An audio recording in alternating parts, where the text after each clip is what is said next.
Section 1. The Wizard of Oz, written by L. Frank Baum, is a fairy tale and fantasy fiction novel. The story is written in third person from an omniscient perspective. A little bit of a synopsis of what the book is about is the orphan Dorothy lives on the Kansas prairie with her Aunt Em and Uncle Henry and her little black dog Toto. When a cyclone hits, Dorothy is looking for Toto so she doesn't get to the cyclone cellar in time. Suddenly, the cyclone lifts the house with Dorothy and Toto inside high in the air. Dorothy wakes up in the land of Oz, where she discovers that her house has landed on and killed the Wicked Witch of the East. Dorothy meets the Munchkins and the Good Witch of the North, who gives Dorothy the dead witch's magic silver shoes.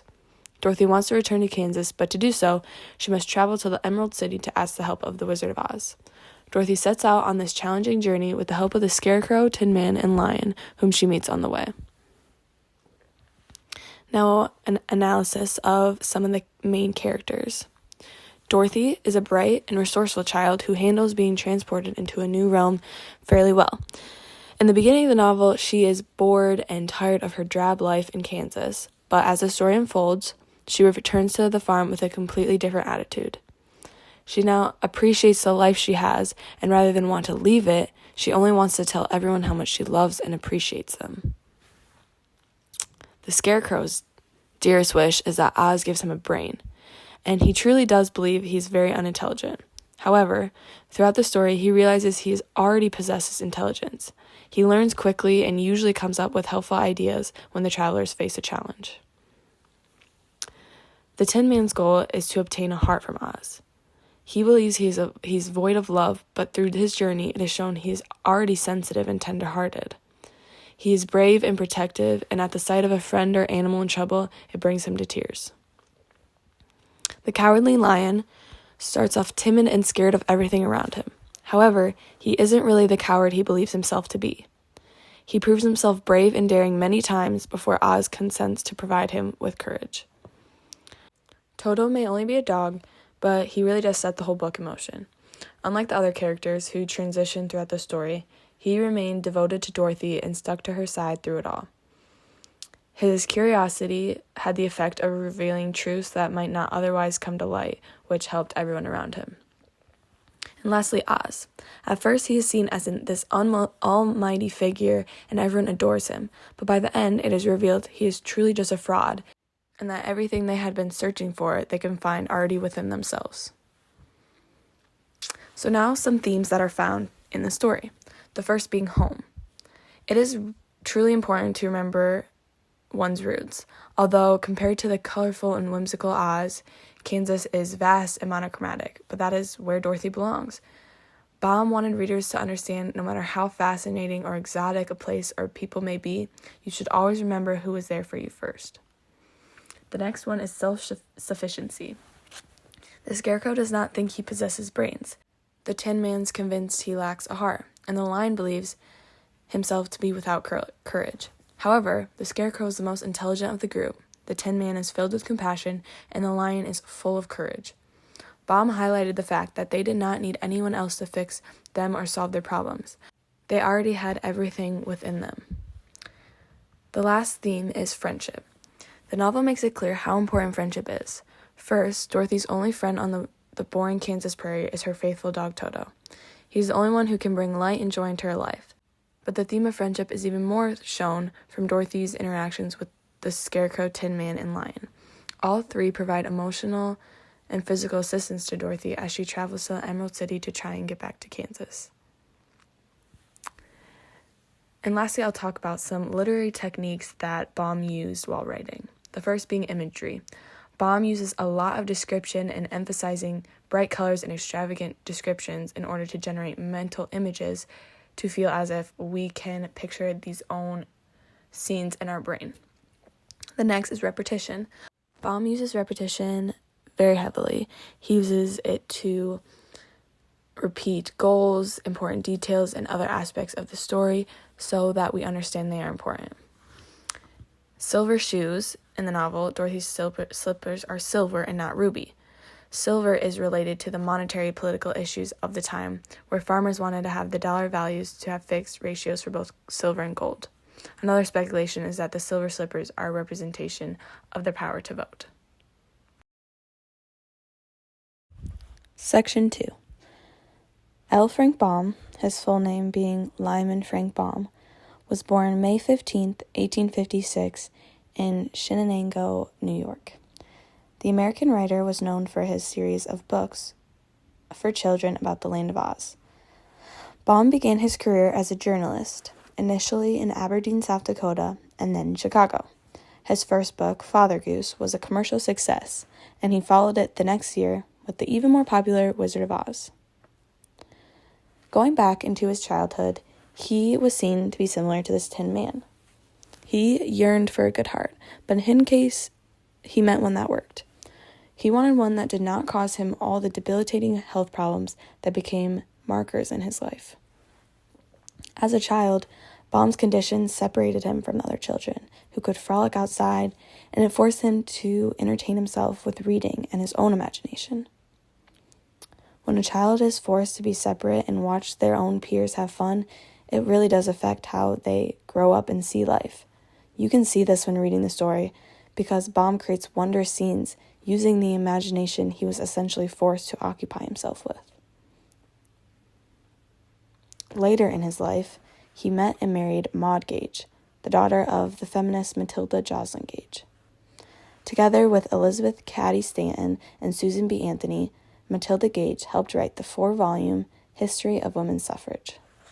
His mother-in-law, who did not initially approve of her daughter's marriage, did have a profound effect on Baum, and is widely credited with influencing the creation of Dorothy and later the Princess Ozma, who are both independent female figures.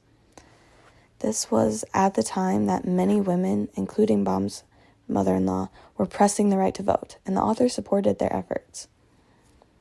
You can see that Baum portrays the woman in his novel as he viewed the independent and strong women who surrounded him. He wanted to show that women could be independent and they didn't need the help of anyone, because he saw it with his own eyes. He saw that his wife and his mother-in-law could make a change and show that women weren't just supposed to cook and clean and work in the house. They could actually have their own life of their own. So again, you see that Dorothy was emulating his true feelings about women and that they could do whatever they set their minds to. These events were the main reason how he chose to write his novel and portray his characters.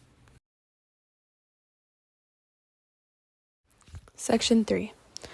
So first I'm going to go a little bit into what was happening in America during the time the book was written. The book was written in the year 1900, and America was very optimistic at this time. For every American, including the working class, there were so many possibilities. Anything was possible. This was the place of the self-made man, the American dream, and going from rags to riches. It was a time of moving forward and wanting better things, like many of the characters in The Wizard of Oz. They had problems and dreams they wanted to reach, so they had to make the journey to get there. With this prosperity and possibility came many jobs. Still largely a rural society, Americans increasingly moved to the city looking for work. They were armed with a belief in the possibilities, and they had a strong work ethic. Alongside them came nearly 500,000 immigrants in 1900, also seeking a better life.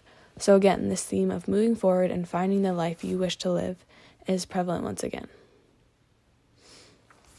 Women also made many advances during the century's first decade, as they built upon the accomplishments of those who had demanded more equal treatment during the 1800s, right before this book was written.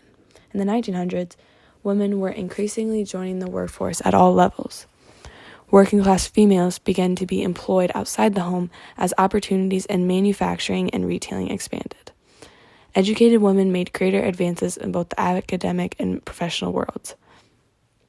This plays in with the whole story being centered around a woman and her journey. Women were beginning to make a life for their own and not simply depend on other people. As you read, you can see Dorothy must become independent and figure out how to get back home. Dorothy protects herself and helps the male characters whom she meets, and many of the other characters in the novel. And now going into the specific characters and what they represented in history at the time. So Dorothy, the main character in the novel, is said to represent the average American. Her character represents the best of what was valued as the American individual. She was kind, showed spunk, level-headed, straightforward, and she was willing to face the unknown to find answers to the issues she was faced with. Next is the Scarecrow. The Scarecrow represents the farmers at the time. The Scarecrow thinks he doesn't have a brain, which parallels the view that the Easterners in the country and the city people had of the farmers of the Midwest region. They thought the Midwest farmers to be genuinely irrational, uneducated, ignorant, and the character shows a great deal of common sense as they make the journey to Oz, and a lot of resilience, proving that he is far less stupid than many people might think. The city people thought that these Midwesterners were uneducated and were no good for anything, but in reality, without them, they would be living a much worse life. The Tin Man was said to represent a dehumanized and mistreated factory worker who had his self-worth chipped away by outside forces. He represents factory workers who were suffering in the economy of the time and was even covered in rust when Dorothy and the Scarecrow first encounter him. This is representing the high levels of unemployment that were prevalent in the 1890s, again, right before this book came out. The Cowardly Lion is a representation of William Jennings Bryan, who was a hero of the populist movement and a politician at the time. Bryan was even referred to as a lion in the press. He was a huge supporter of the free silver movement and moving away from a gold standard. Unlike the other characters who represented groups and people as a whole, the Cowardly Lion was seen to really just represent one person that had a pretty strong voice at the time. The witches are interpreted as a representation of the major financial political interests that held sway over American politics. When Dorothy's house fell on the Wicked Witch of the East, as a reference to smashing Wall Street's power.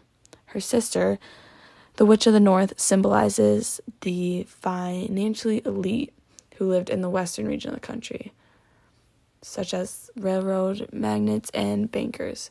So the Witch of the North was seen to be kind of this untouchable figure, like many of the rich and financial elite people were seen.